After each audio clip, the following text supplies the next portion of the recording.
Drew and Jonathan Scott here to tell you that American Family Insurance wants to protect your dreams. So whether you're at home singing in the shower, every note, or prefer singing your heart out in the car like Drew, cruising, you can save up to 23% when you bundle your home and auto insurance with American Family Insurance. Get a quote or find an agent at amfam.com. Insure carefully, dream fearlessly. Visit amfam.com to learn how discounts may apply to you. American Family Mutual Insurance Company, SI, and its operating company, 6000 American Parkway, Madison, Wisconsin. Hey there, BreezeLine has a holiday gift just for you. 1 month of free internet for all your family's gift sites, book flights, and movie nights. Get reliable, fast internet with speeds starting at 100 megabits per second for just $19.99 a month. Plus, free Wi-Fi your way home for the first 12 months. And your first month is free. BreezeLine wishes you all a happy and bright holiday season. If only they could give you a little holiday relief from all the matching family outfits. Service subject to availability. New residential customers in select areas only. Visit breezeline.com for complete offer details.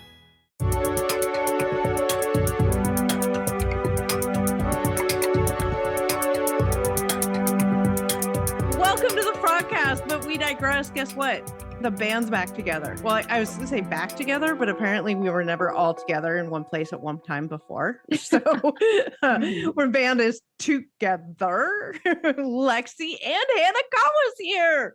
Yay. What's up? And Hanakawa's in Arizona, and they don't do daylight savings. And Lexi and I just set our clocks back last night. Yeah, what is it? Fall forward, gain an hour. Spring back, fall. Well, Wait, fall forward and spring. Fall back. I thought it was fall back. forward. Yeah. I'm the Hanakawa one who doesn't knows do it. How do you know it when you don't do daylight savings? I was like, wait, everyone, you want to spring forward. I mean, that's more terrifying. That's funny. I hate Nobody it. likes losing the hour, right? Like Exactly. like we like getting an extra hour, blah blah blah if that night and all that stuff, which whatever, it was Saturday night, and my kid's 18 and doesn't live at home anymore, and I don't really have to worry about that, all that stuff. But the loss of the daylight is gonna, with it getting darker earlier again, is gonna suck again, hit that depression, that winter depression. Of course, Hanakawa was like, what? Was she like sits on her like sun deck in Arizona?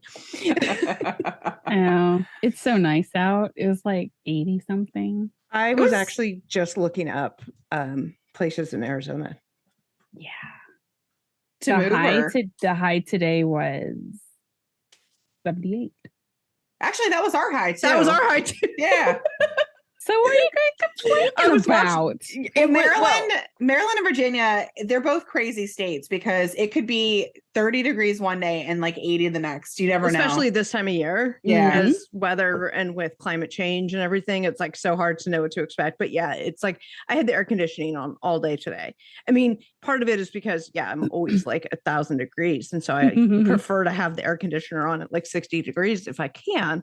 But I do have other people that live in this house who make adjustments. And so, but yeah, because the weather was so warm. I mean, I was watching the football game today, the Bills and the Jets, and they were playing in New Jersey because the New York Jets are really the New Jersey Jets. Mm-hmm. I'm just saying, they said 2 New York teams. No, it's not 2 New York teams.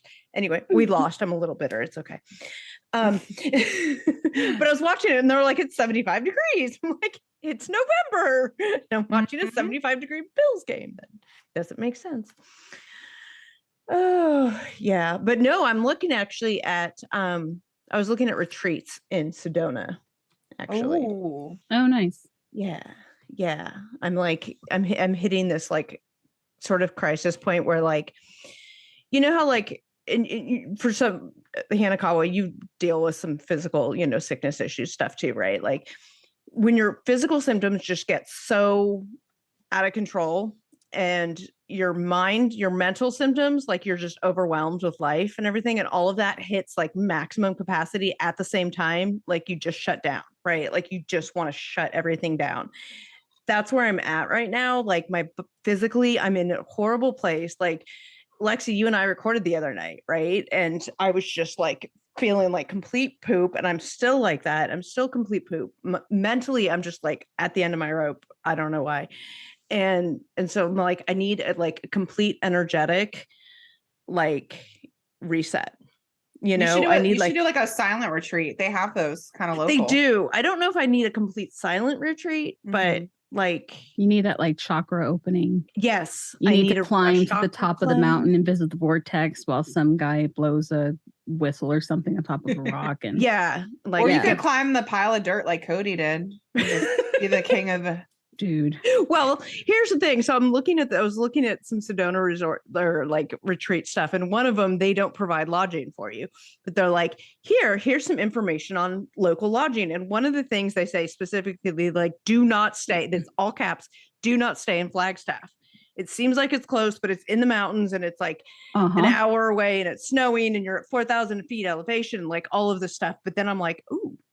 If I could tack on a drive to Flagstaff and go visit Coyote Pass. I'm down. We should get a trailer. I'll come with you.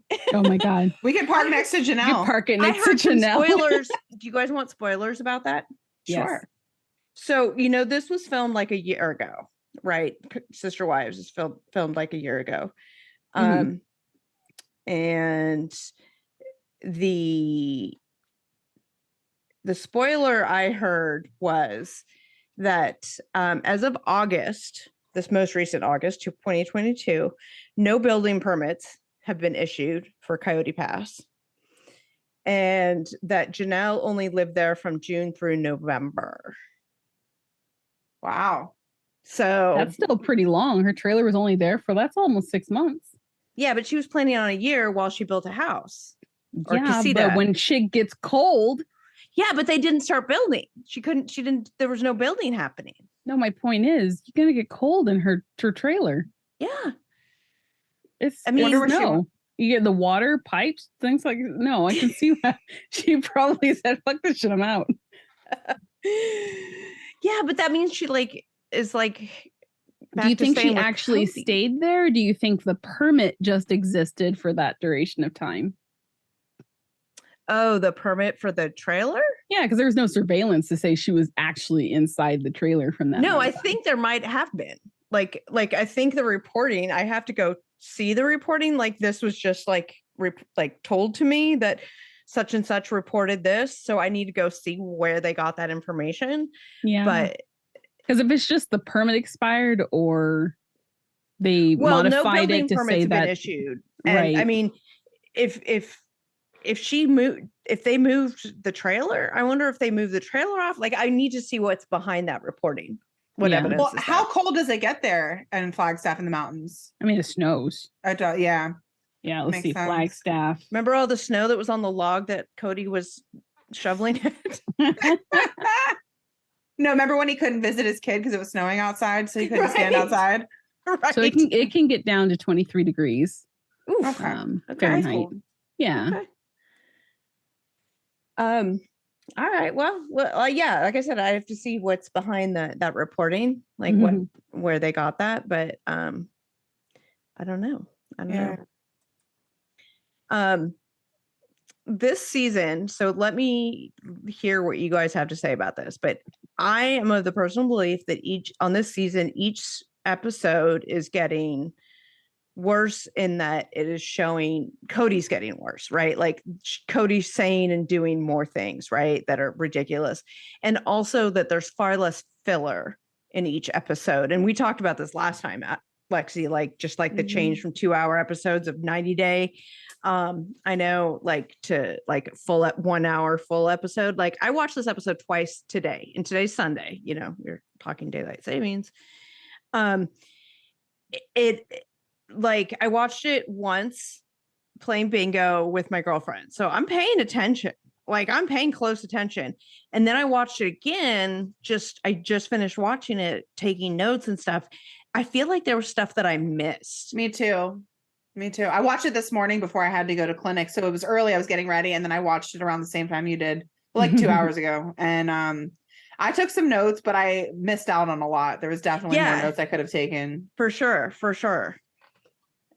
Ooh, this was I was very upset this episode. Yep. Yes. You know, and I had Robyn's back for a while. I was like, you know what? I feel bad for her. She is a victim like everyone else.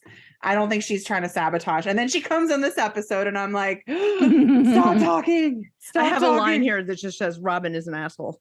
Like as far as like what happened next. Well, she does that whole like, well, that hasn't been my experience. So obviously no one else could experience that. Right. Well, there's that whole misunderstanding that happened later when Robyn had the butt hurt about relationships. And I caught some stuff that she said the second time that I watched it that I didn't the first time. And I'm like, okay, you're just as bad as Kody. Full stop.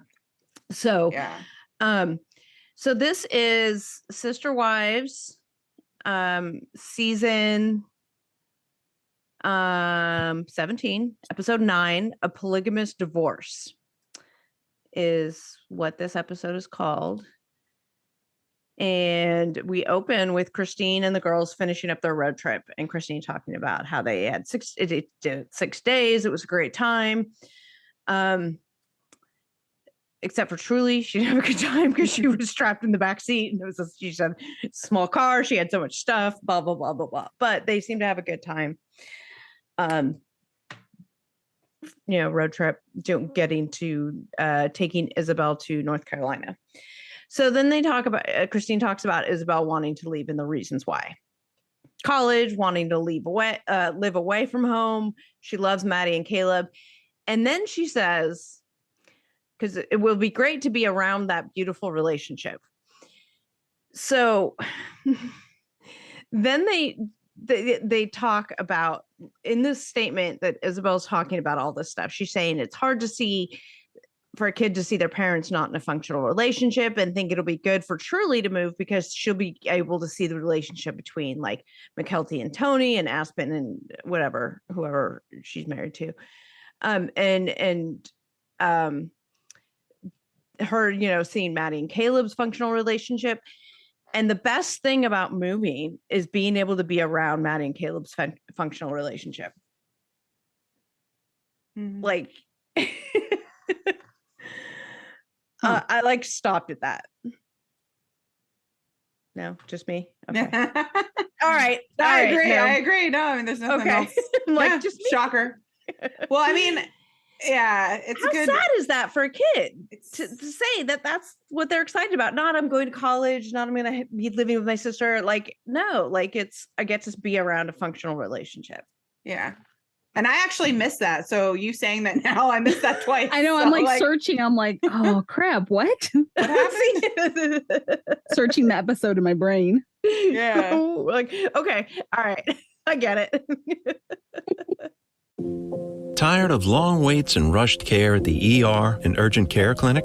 Next time, stay home and let Dispatch Health bring the power of the hospital to you. I call Dispatch Health. A care team of medical professionals actually come to your house. They're the same caliber of people that you would see if you were at a hospital or an urgent care. Dispatch Health can treat most non-life-threatening emergencies. They can do the x-rays, they can do stitches, urinary tract infections, blood test, urinalysis, ultrasound. It's almost everything that they can do at the ER. You never feel rushed. They're there for you and only you. I felt like their only patient. And it costs no more than a trip to urgent care because Dispatch Health is covered by most insurance, including Medicare. See if we serve your home at dispatchhealth.com. Dispatch Health really went above and beyond. It's wonderful to have care come to your home. House calls are back, and they're better than ever. Learn more at dispatchhealth.com.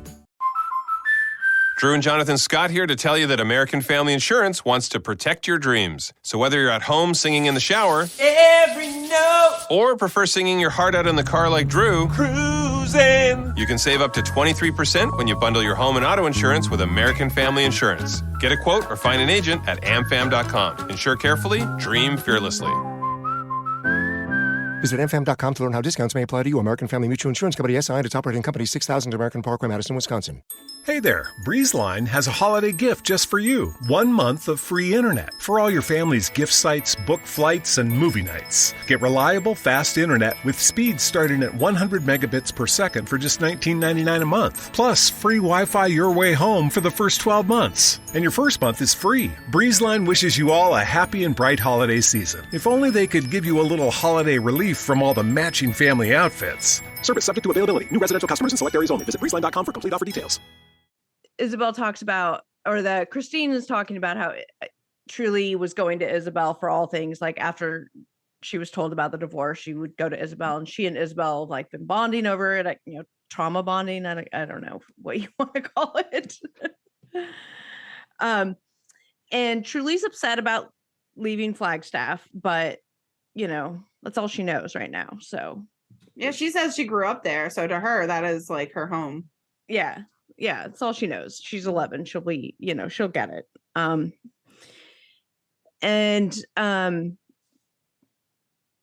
Isabel says, okay, wait, no. Yeah, Isabel told Christine to wait until Christmas to visit.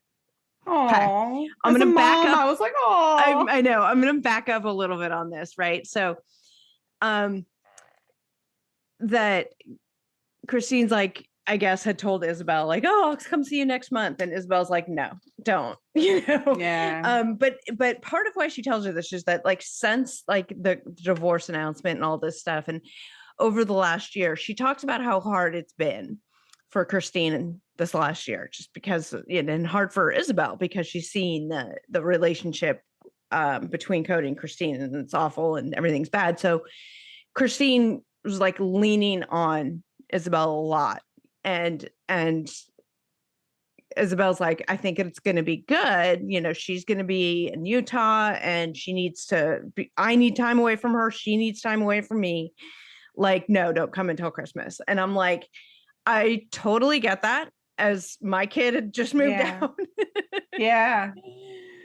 You know, they need to grow. They need to move away and grow. Do. And I got to see him. I went down there like a month after he moved out for family weekend. They did this, you know, big family weekend. So I got to see him.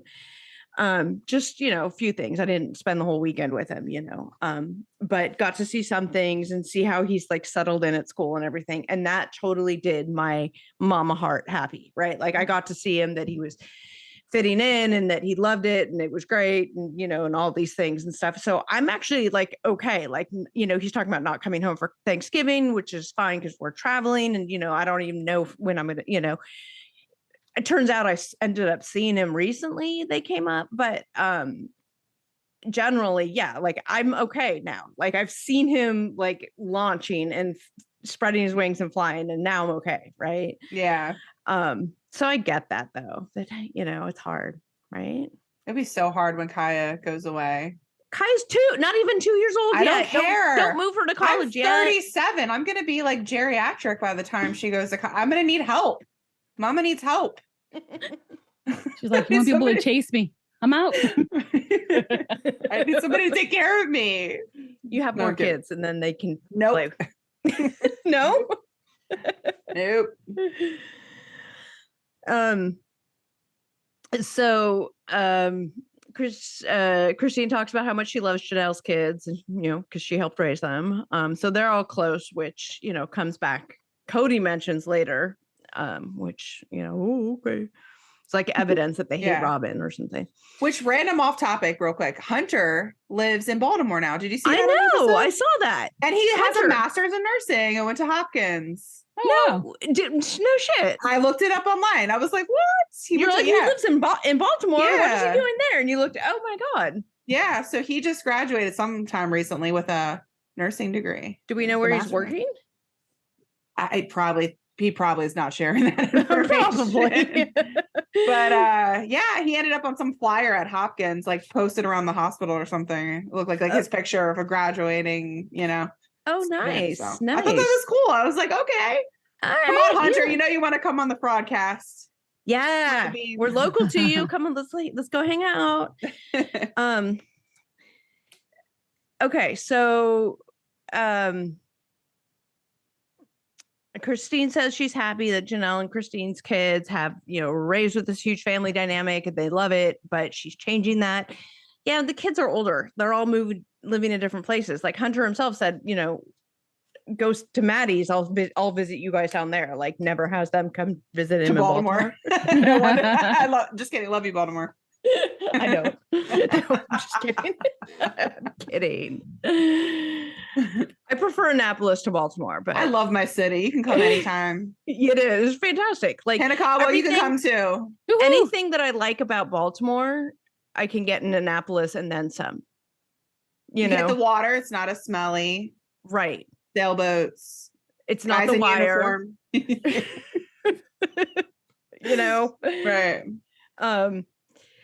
I used to work in Baltimore.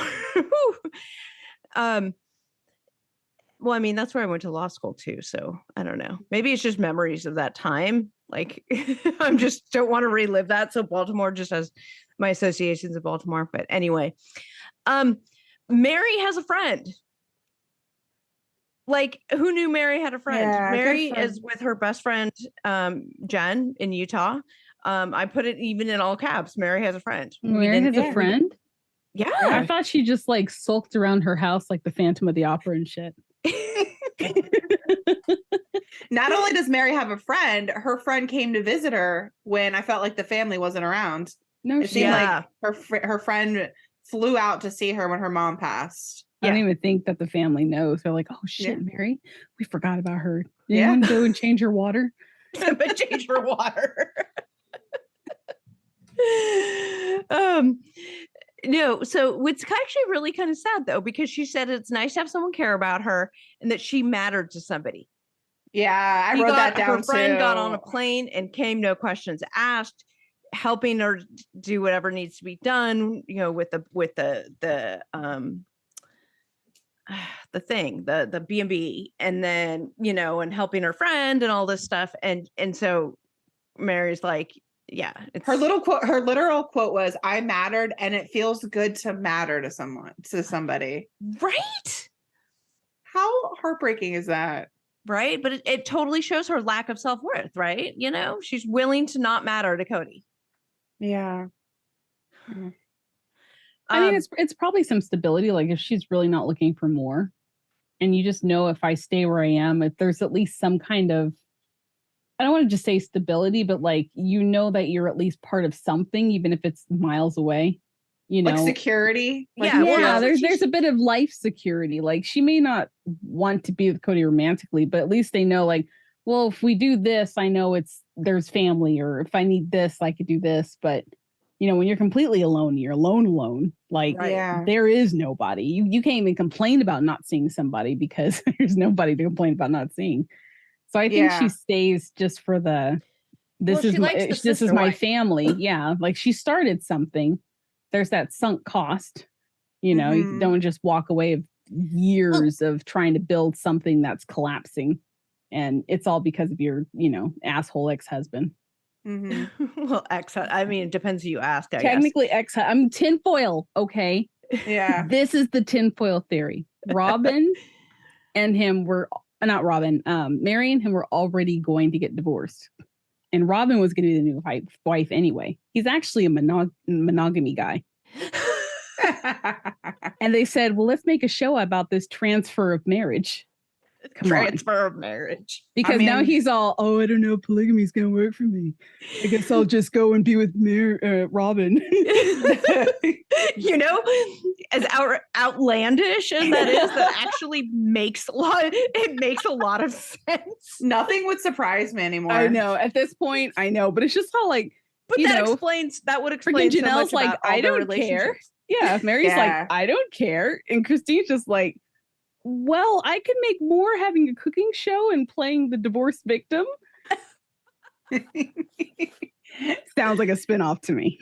Yeah. I would watch it. I totally would. Yeah. So, yeah. Kody says Jen is loyal to Meri, but she doesn't know if she gives her good advice because he wouldn't know, but it's good to have a friend, I guess.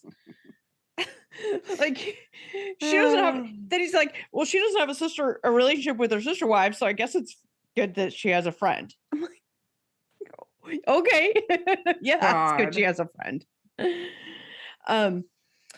Robyn talks about the complexity of sister-wife relationships and that you have to work at it.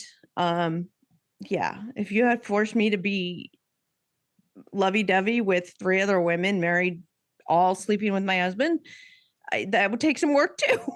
Yeah. I couldn't do it, but to each his own. Yeah. She talks about how after Kody and Janelle got married, Kody's dad married Janelle's mom. Mm-hmm. Did we know this? Did I forget this? I don't think it was really mentioned too much, except for like in a tell-all, I think. Because I caught that like the second time around too when I did my binge watching. So I was surprised. They didn't really talk about it though in the earlier seasons. I don't think it was very, very, yeah. Yeah, and she says that their relationship started out rough, and over the years they figured it out. And that if you're not in a good sister-wife relationship, you can hopefully work through it and be good when you're old ladies, I guess, is kind of what I got. Like, I didn't understand where she was going with that. Yeah, I mean, relationships can start out bad and you can work through them and they get better. But also, I'm not going to be in a situation that I'm be forced to be a relationship with a sister wife. Yeah.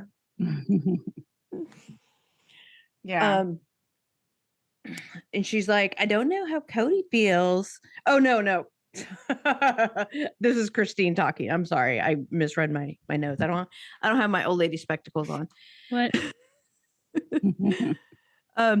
Christine's like, I don't know how Kody feels. And I don't care. I don't have a say in his life. He doesn't have a say in mine, only when it comes to Truly. And he hasn't seen her in 2.5 weeks and not since we've been back. So what the fuck ever. I'm going to do whatever I'm going to do. Yeah. I mean, he and then Cody's like, he won't go see Truly because he doesn't want to be around Christine. Okay, welcome to divorce, dude. Guess what? You don't have to be around her to be around Truly. But he says it as like, I don't have a place for Truly to be. And I'm like, you have other houses? And is it snowing again outside? Is that why you won't go? Like, I get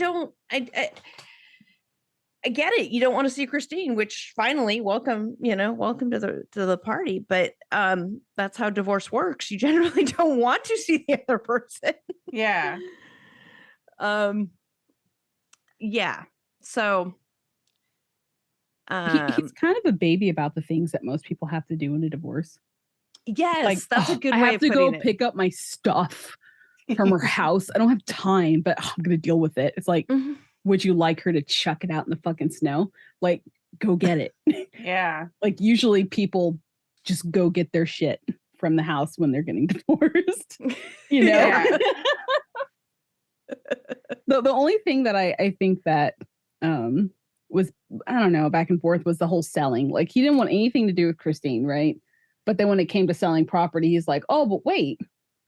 It's almost like he felt entitled to it. Yeah, like, he totally felt entitled to it. You should just leave and, we'll sell and we'll take the money. We'll use it for the family kind of thing. It's like, that's no, exactly what he said. Yeah. But the thing is that he doesn't help them buy their fucking houses. No. So I know. What did he just...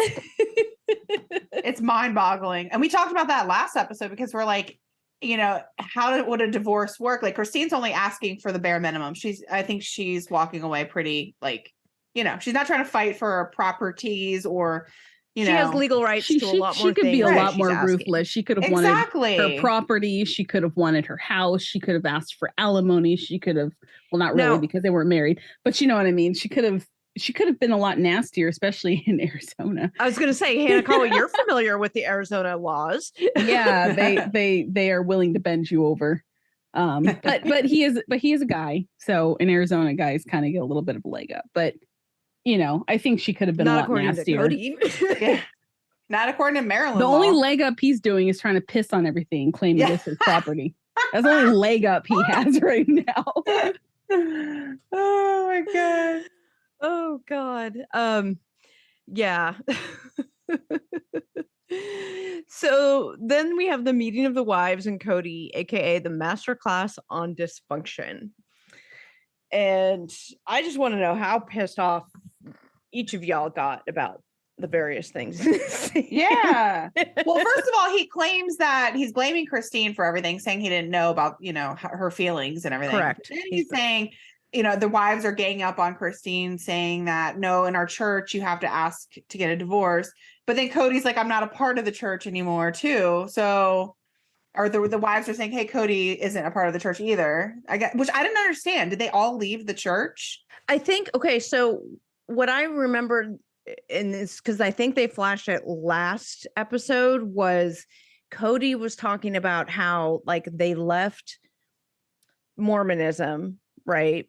And then went to the fundy kind. And then they were involved in that, but then they left that because of some reason. So did Kody start his own church? So he basically was doing church at his house. That's why he called himself the priest, like the high priest. It's the Church of Cody. Yeah, all shall bow down to Kody. It's kind of like the 19 Kids and Counting, right? How they took pieces of, I don't know, some weird, I don't know. I think it's actually like a religion that it ended up being, but it was just kind of like a break off and a picking at what elements they wanted to practice, and it just kind of became so they're spiritual, but it's not like, and Christine talks about God, right? Like she talks about her own conversations with her God and all of this stuff, but like Janelle makes the very good point of, you don't need to go to the bishop and ask permission, because those bishop's rules do not apply to Christine. Right. And I will say, playing devil's advocate here, I do kind of see where Robyn is coming from when she, in her mind and her views that she grew up in, you have to get a divorce through the bishop. So she married into this family thinking that there would be no divorce, that these are the rules. I don't know if it's to go to heaven or whatever their rules are in the afterlife. So Robyn seems like she's terrified and like, this isn't what I signed up for. Christine told me that she would be here, that this is a family. So I'm not saying it's right, because Christine has every right to get the hell out of Dodge. Like, right. But there are a change in, so yeah, Christine as a person has changed. Right. So I mean, exactly. And so it's like, you don't owe anybody an explanation. And I think had the family been, let me rephrase that. So Kody is so just wanting everyone to think that what he and the fundamentalist group is doing is correct. Like, oh, polygamy is great. Polygamy is that. I think he's more upset that he's proving everybody wrong, because he wanted so much to prove everyone right, that like, yes, look at our great family. Yeah, because he talks about that. Right. But I'm like, had they been transparent, because we're all human, right? We all make mistakes. We're all like, no marriages are perfect. Marriage. Right. And had Kody at the beginning just manned up and owned it and be like, it's not working anymore. Yeah, we're going our separate ways. Nobody would have an issue with it. Okay, right. So the polygamy didn't work out. Like, okay, who cares? Well, maybe the polygamy did, but Christine herself didn't as a wife. That happens, right? People still believe in polygamy, right? Who get divorced. Like, I don't care. Again, I'm like, whatever people want to do, people can do. But it's just like, Kody. Ugh. Yeah. And he's like, he's all angry. He's angry at everything. Right. And he's like, why is Janelle saying yay for Christine? I don't get her thinking. Because Christine found a house in Utah. She's moving.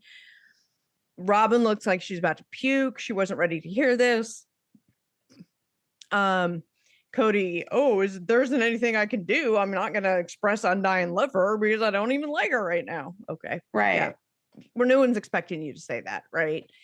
Meri, what am I supposed to say? Congratulations, you're leaving the family. Congratulations, you're leaving the family. Which I was like, yeah, absolutely. You should say that, because it's a great moment. Like, you guys, I am so excited to tell you about the Cheese Lover Shop. That's right, thecheeselovershop.com. Are you looking to have like a ready-to-go solution to create the perfect cheese board this holiday season?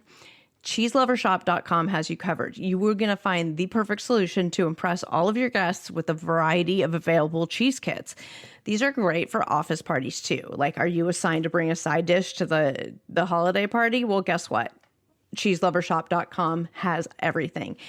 They offer a large variety of award-winning cheeses along with amazing complimentary items so that you can create the best cheese board at home or at the office. Do you want to offer a cheesy gift to your loved ones this holiday season, but you're not sure what they like? Do they like hard cheeses? Do they like soft cheeses? No problem. CheeseLoverShop.com offers e-gift cards so your loved ones can decide on their own what they want to get. Still don't know what else to get them? Guess what? They have cheese subscriptions. That's right, cheese subscriptions, so that you are sure to never run out of delicious cheese options. What better gift for the cheese lover in your life, right? Go to cheeselovershop.com and use code Fraudcast to get a free mystery cheese at checkout. That's cheeselovershop.com and use code Fraudcast, FRAUDCAST, to get a free mystery cheese with your order. Hey, Fraudcasters. Fall is just around the corner. As the seasons change, now is the perfect time to reset and think about the little changes that you can make in your daily routine to better your health. Care Of is a subscription service that ships high-quality, personalized vitamins, supplements, and powders conveniently to your door every month. You take a short, fun, in-depth quiz about your lifestyle and health goals, and you get a personalized recommendation. You can choose from their recommendations about what they think is best suited for you, or just take the guesswork completely out of it and just use the results of the quiz. They get shipped to you in these individualized little packs with your name on them that have all your daily vitamins in that one pack, but you don't have to stress about the planet because they are made of plant-based compostable film. So you're doing a good thing, but you still get the individualized packs. And each shipment comes with a customized booklet showing you exactly what was in your individual pack and why it was recommended specifically for you and your health goals. For 50% off your first Care Of order, go to takecareof.com and enter code Fraudcast50. That's 50% off your first Care Of order. You go to takecareof, spelled TAKECAREOF.com, and enter code Fraudcast50. He stopped fighting for her years ago. Right. Yeah. Like there's nothing to fight for. Right. And that's what she has, she's been saying, right? Is that years ago that this relationship stopped being something that's fulfilling to her. And it took a long time for her to get to the place where she's okay leaving that, and she said she did try and all of these things. And then it was clear and very evident he's not trying. So she finally was like, okay, I'm out.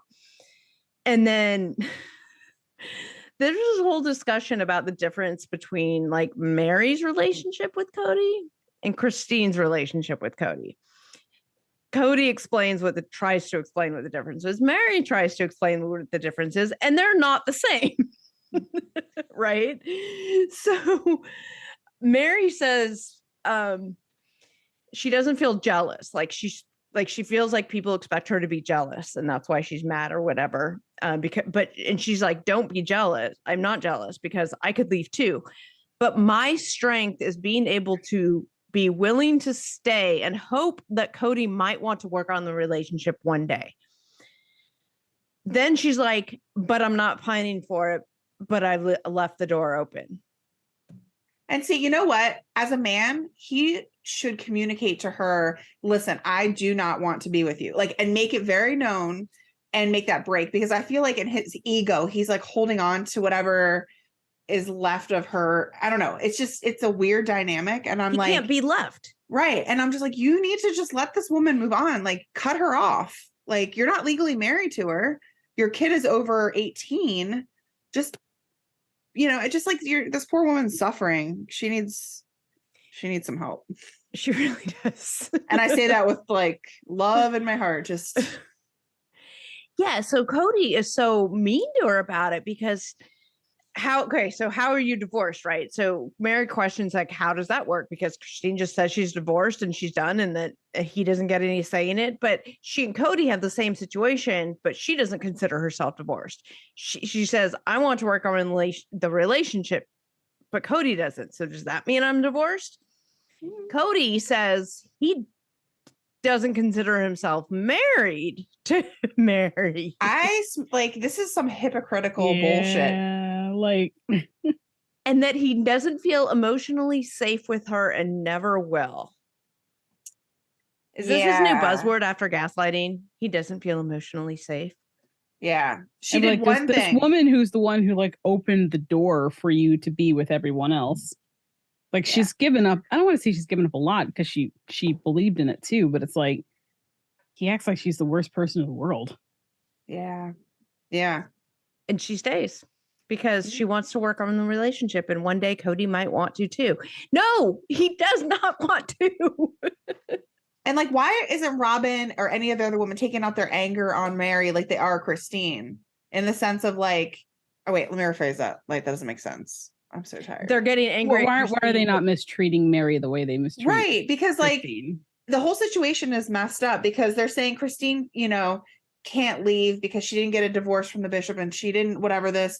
But then it's like, oh, well, I'm not even married to Meri. But that's okay for Kody to make statements like, well, I'm not even really married to her. Well, you're not divorced. You're legally divorced, but in your religion, you haven't gotten a divorce. So are you divorced? Like, I don't know. The hypocrisy is insane. It's like, why do you think you're not really married to Meri?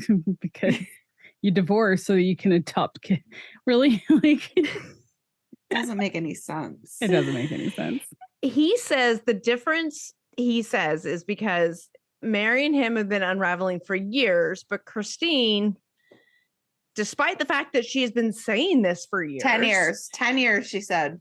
It's been going on. He didn't believe it, right? So her departure was sudden to him. And he's like, you can't do this to me. Do this to me. This is his language. This is his narcissistic language, right? He does this again and again and again.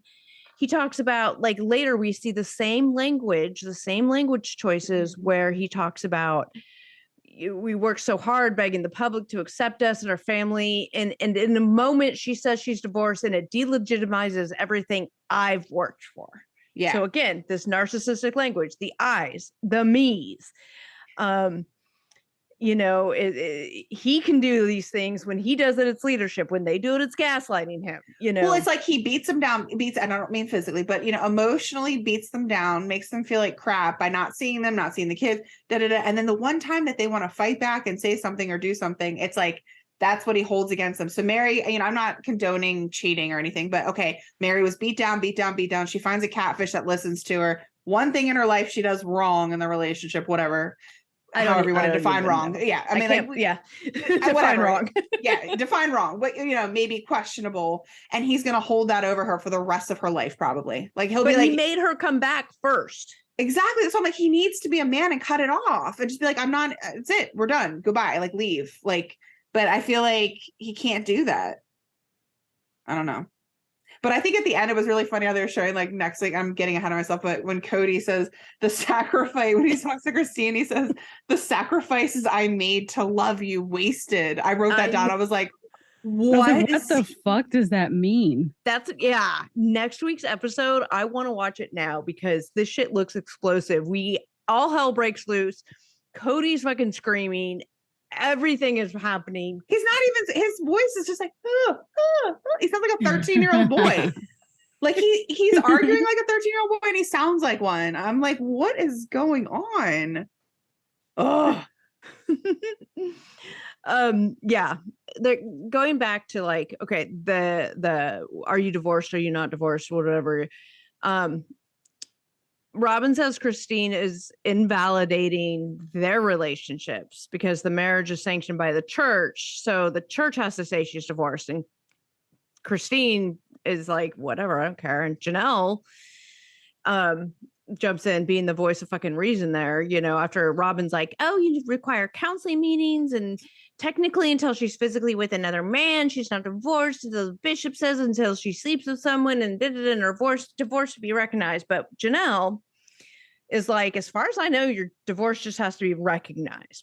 But Christina's left the church and she says between her and God, and Christine's left the faith. So those rules don't apply to her. In the words of Melody Holt, God said go is basically like, you want to talk to God about this? Yeah, I did talk to God. God said go, girl. Yeah. Yeah. He's like, why are you still here? I've been trying to, can you take Meri too? I've been trying to get her out, but she thinks I told her to stay. And it's this whole thing. She misunderstood because she wasn't listening. I don't know what's happening. He said, save your soul. She's like, LuLaRoe? Okay. I think LuLaRoe is probably more something she can depend on than Kody, and that's sad. Oh, that's so sad. You're very right. Sad. I'm sorry. I mean, like, those leggings hold on tighter than he does. One of the questions on one of the squares on our bingo was spot the LuLaRoe. And the first place I spotted it was the tag on a piece of clothing that one of the babies was wearing in one of the pictures they showed in the first 10 minutes of the episode. I was it's gotten there. She's like, I can't sell it, so I'm using it as a swaddler. Oh, that's intense. Well, then at one point, I don't know if this is in your notes too, but he starts talking about the kids and basically like putting them out. Either he's like, oh, well, what he named like 3 or 4 of them. What did he say? He was just like, they're not part of the family anymore. Like they chose not to be or something like that. Because he say so. Janelle says like the best thing that came out of this whole thing was this cohesive family we've produced. Cody's like, but it's not cohesive. And he's like, Mariah's moved out and she's not associated with the family. And I want to make a comment about that just because I had this conversation with some friends. Mariah is now Leon, but at the time this was filmed, they hadn't come out as Leon yet. So I was like, oh my God, they just dead name Leon there. And I don't think they did because I don't think the news had come out yet. It's recorded so long ago that, I mean, yeah. So I was like shocked at first, but then I had to be reminded that it was filmed like a year ago and Leon probably, I think only recently came out. So I'll forgive Kody that one thing, but you're right. He's rattling off all these names about this kid and that kid. Yeah. All those are the older kids that hate you and don't want anything to do with you. And then he says 3 of Janelle's kids are close to 3 of Christine's kids. And that's it. So that's what she's talking about. Yeah. It's like, well, yeah.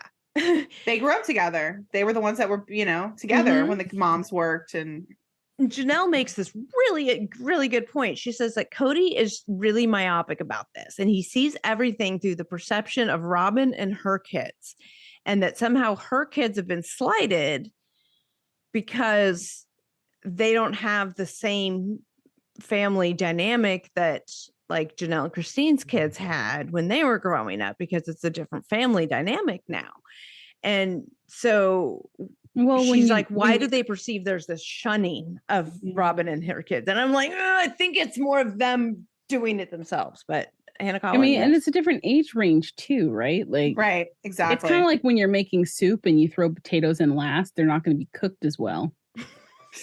So Robyn and her family are like the last minute potatoes. You just compared the kids to potatoes. But seriously, like you can't expect it all to cook at the same time. Oh my God, he just called Janelle's or Robyn's kids potatoes. I mean, I don't know. Oh Lord. Oh my God. Yeah. Right. She's about undercooked, underplucked, undercooked, overplucked, undercooked. I'm not sure. One of the two. So then Kody says, Robyn and the kids and him all connect. And he's like, but why is that not the case with the other kids? Well, because they're young and impressionable still, right? Well, like, and he says, like being stepdad to very young kids, there's no opinion yet. They feel like this is family. Well, that and he quarantined himself away from them for a while too in the last couple of years. But yeah, I agree. They're at different ages. I mean, when Janelle and Christine's kids were growing up, they were all literally like within a couple of years of each other. I felt like, And Christine was watching all of them while Janelle was working, so they were all together too. Yeah. Kody says, well, the other kids don't come to me the way that like Robyn's kids do. And again, this is a running theme with him. He keeps putting this on the kids about it's the kids' responsibility to maintain this relationship with their father. And again, I say, fuck all that bullshit. Yeah. Because you are the adult with, I don't know, 20, 30 years worth of relationship experience on them. You're supposed to be the adult and going to the children. Mm-hmm.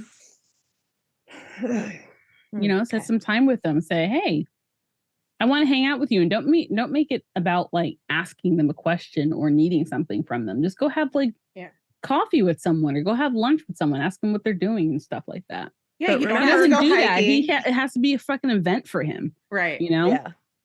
Well, you don't and have he to has go hiking, no, kayaking, just something very simple. He just go to fucking McDonald's and talk. Have a burger and chat. He's like, well, we're going to plan a trip to Yellowstone. It's going to be a big production, so I can have one conversation with my daughter. It's like, I can't. I fucking can't. I can't. The both of you on this topic. Because I mean, I don't know.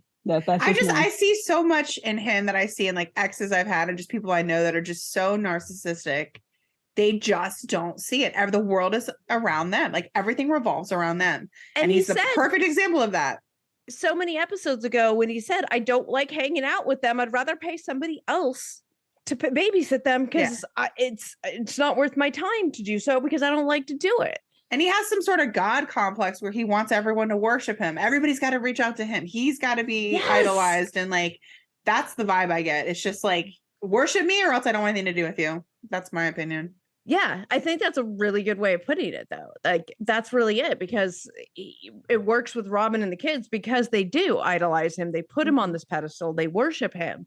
And the other people don't. And he expects the kids to keep coming to them. And he's like, Robyn and the kids involve him. Mm-hmm. Like they go to Kody and involve him versus him going to them. Like his own words, just like he's not even hiding any of this. This is just, Can you tote it, but you just need an egg? Or maybe you have all the eggs. Do you even know what your ovarian reserve is? Did you know that 1 out of 6 couples struggle with infertility? Seriously, that's a staggering statistic that most people don't know or aren't ready to talk about. But we need good data and information about our bodies in order to have informed conversations with our doctors and make the best decisions for ourselves and our futures. What if I told you that you could get important fertility insight without going to the doctor or even leaving home?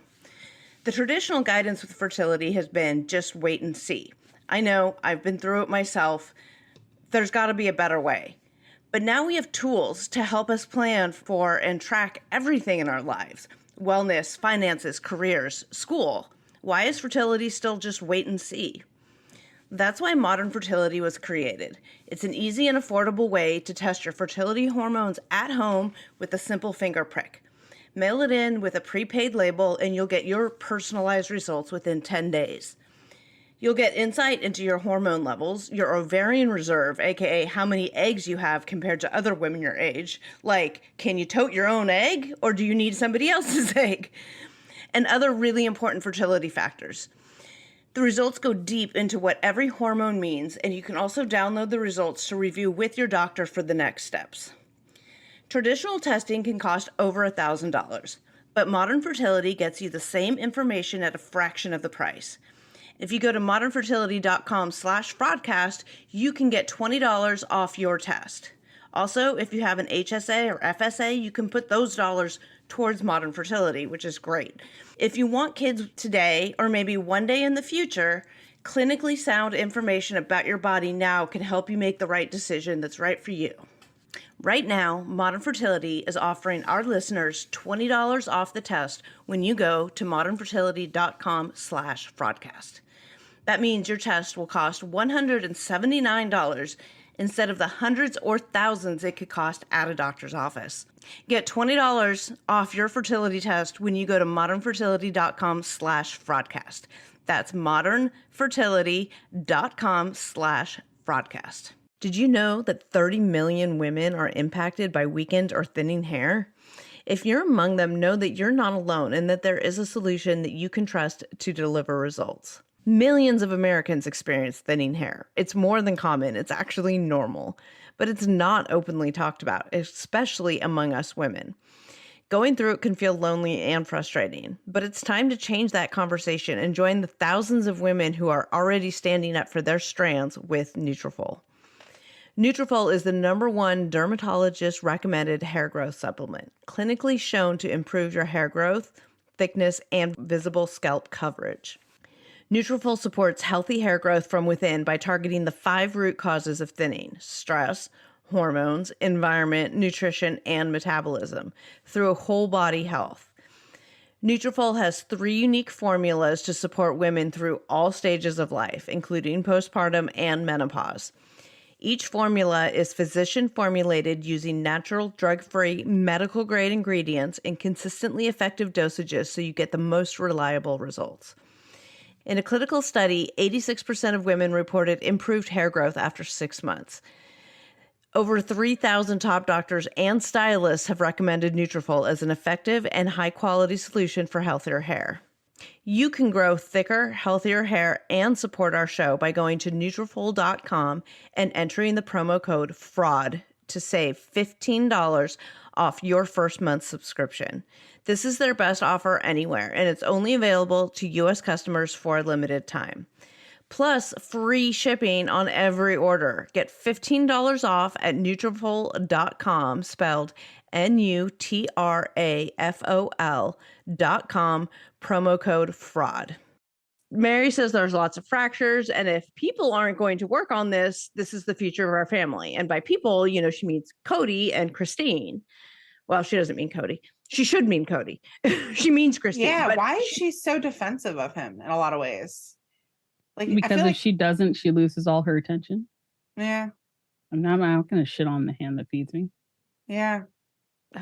She's like, what is it, breadcrumbing, or just like the little bits that he's giving her, tiny little bits she's latching onto. I don't know. It's like my dogs when they follow me around hoping I'm gonna drop a bite of my apple or something. They're there waiting to scrape it up in case any little bit might fall off.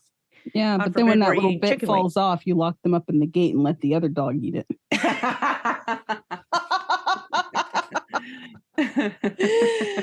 That is Kody right there. Yeah. Yep. Yeah, Kody talks about how they've been public for 12 years and this delegitimizes everything that he worked for.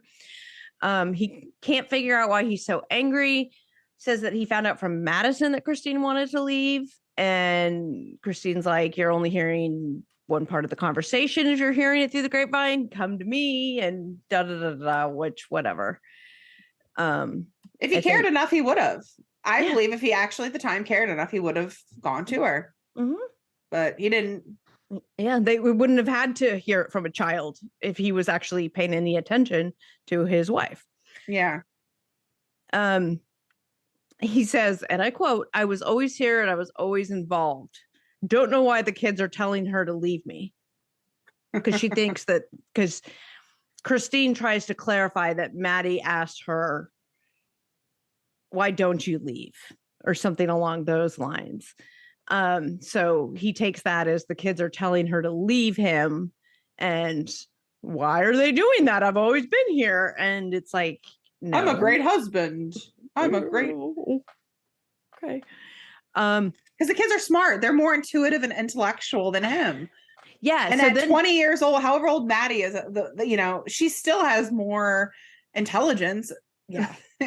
Compassion. Than he does. Yeah. He also grills Christine on which kid it was that told him, or asked her why she doesn't leave him. And Christine refuses to throw a kid under the bus. And then she's like, fine, it's several of your children, Kody. Well, and then Janelle jumps in and is like, it doesn't matter. I'm like, it was one of your kids. It was one of yours, Janelle. Yeah. It doesn't matter. Doesn't fucking matter. The point is the kids notice you're not fucking around. Okay. Yeah. Kids are not stupid. I mean, it's very obvious when two people are not in love anymore or don't, or are fighting. It's Robyn asks, well, why are they asking? Because they see it. They see it as far back as Vegas. They were seeing it. So then and then she's like going off. She's like, Christine, you were not upset back then. You did not communicate with Kody. You didn't communicate. I'm like, what is she? What? Right. How did she know anything? Yeah. I know. There's so many things about this conversation. This part of it specifically that I had to like rewind. I had to stop. I had to pause. I'm like trying to figure out what happened, but I think I pieced it together. Okay, good. Because I didn't. So please enlighten me. So Robyn misunderstands what Christine says. Christine is like quoting what the kids asked her and what the kids had said, which is something along the lines. They noticed like things have been bad for a while. And Robyn misheard that as Christine saying everybody's relationships have been bad for a while. So Robyn was like, why are you lying? Not everybody. No, like, what are you talking about? Like why is everybody's relationship bad? Why lump us all in? Because she thought that Christine was saying everybody's relationships were bad. So that comes back towards the end of the conversation. But they, Robyn at first, before she realizes what happened, she thinks that Christine is saying that everybody had terrible relationships. But Robyn does still do all this batshit asshole things because she's like, I remember you having fun dates. Either you were faking it in front of me or I didn't know. No, you don't know. You're trying to gaslight Christine about her own relationship. Yeah, that doesn't. Yeah. Completely dismissing her own feelings. Like you cannot ever tell somebody how they feel. You can't. Yeah. And so, and then Janelle's like, wait, this is weird because they've been having problems for a long time. Why are they trying to invalidate Christine, and her feelings? Why are they saying, why is Robyn losing her shit? Saying, no, you were fine in Vegas. So she's like, first of all, she's like, you were fine in Vegas. Everything was fine. Why is suddenly this? But then she's like, we've been trying, we have been trying and we've been communicating and we've been talking about this and things just haven't, what are the words she used? She used, we've had so many realistic conversations about this is the exact words she used. And Robyn turns around and says, no, you don't communicate. How could you have had conversations? You don't communicate. So wait, it's been bad since Vegas or it's not been bad since Vegas? They communicate or they don't communicate? Like she's right. Which is it? Right. And then stay Cody's out like, of it. Yeah. You're not a fucking marriage counselor. Stay out of it. Kody says, no, it's not communication. She told me this. She told me this. She told me this. She told me this. And it makes her feel powerful. So she feels like she is communicating. It sounds like some like really bad deflection upon his own behavior. Everything he's saying about her is really like kind of what he's doing to a degree. Mm-hmm. Like, and this like, oh, it makes her feel powerful. So she feels like she's communicating. Is that what he would have felt like? Are we minimizing what she's doing because you don't like it? Like the misogyny that just oozes out of that statement. Just like, oh, and the patriarchy and the misogyny. It's like, do you think that he realizes that he's being that way? Do you think he actually realizes that he's misogynistic in a lot of ways? Or do you think he's just ignorant to it? I think he like, if you didn't view I don't think he views misogyny as bad, I guess is what I think. Like, I don't think he would say he's not a misogynist. Like he would say he's not a misogynist. Of course, because the word misogynist has bad connotation, even though all his actions and behaviors are, the definition to a T, right? He wouldn't say that about himself because that's, negative. Self-reflect. Yeah, he's. But he is, and I think he takes pride in his behavior that he won't call misogynistic, even though it is exactly misogynistic. Mm-hmm. Does that make sense? Yeah, that's my view on it. And it goes back to like Janelle saying, I didn't sign up for the patriarchy or whatever, they try to clarify this, Robyn's like, what, why lump us all in? Christine's, I didn't say that. They try to clarify this. Janelle's like, don't lump me in as ammo against Christine. No, ma'am. I will not do that. I will not. Then he goes on about, the word of his other word of this episode is delegitimize. I think that's like the word that everybody was using.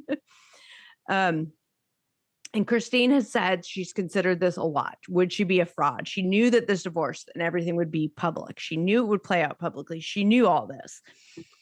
And she considered whether is she a fraud? And she says that she has a very clear conscience, that she couldn't stay married to somebody who had favorites and made it very known that he had favorites, and be with someone who is breaking my kids' hearts.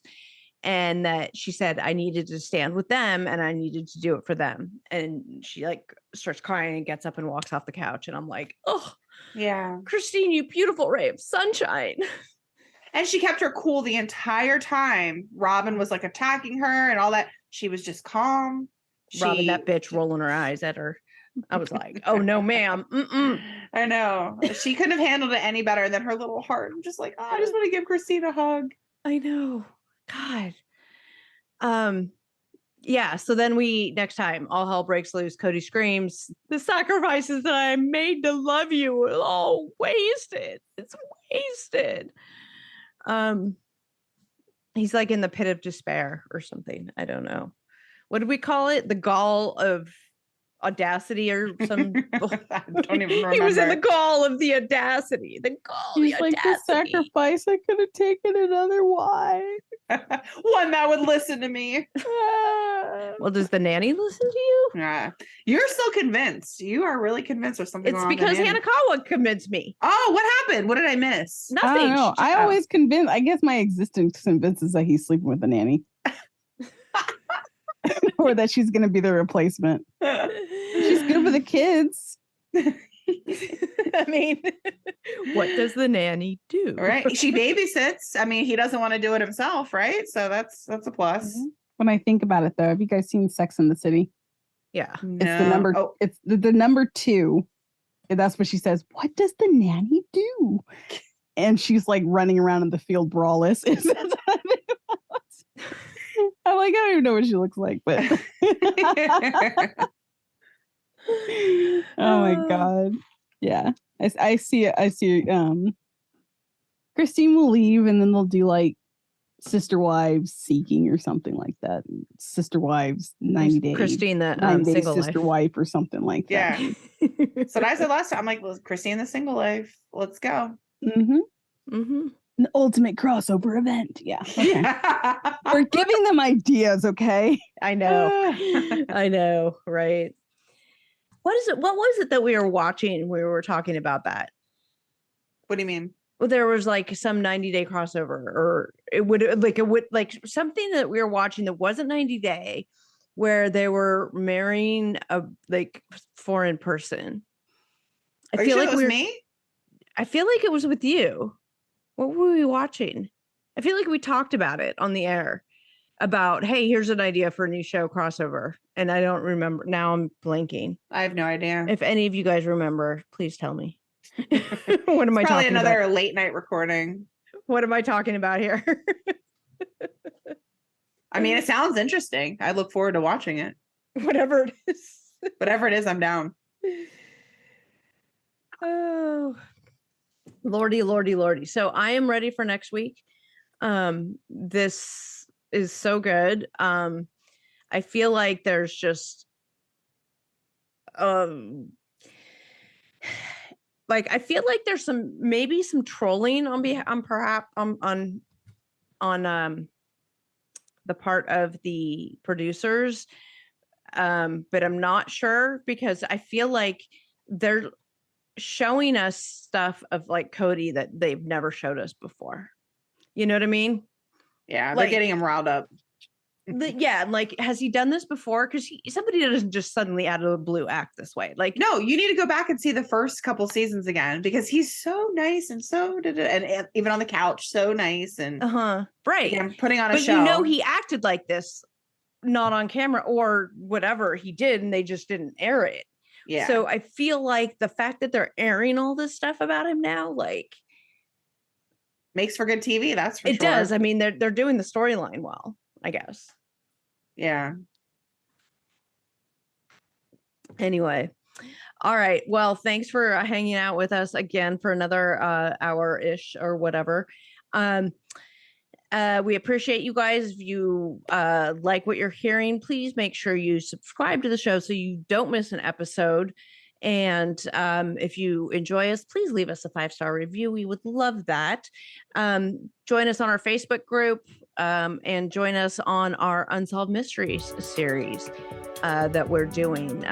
Next episode, UFOs dropping soon. Thanks for tuning in, you guys. Say bye. Bye. Bye.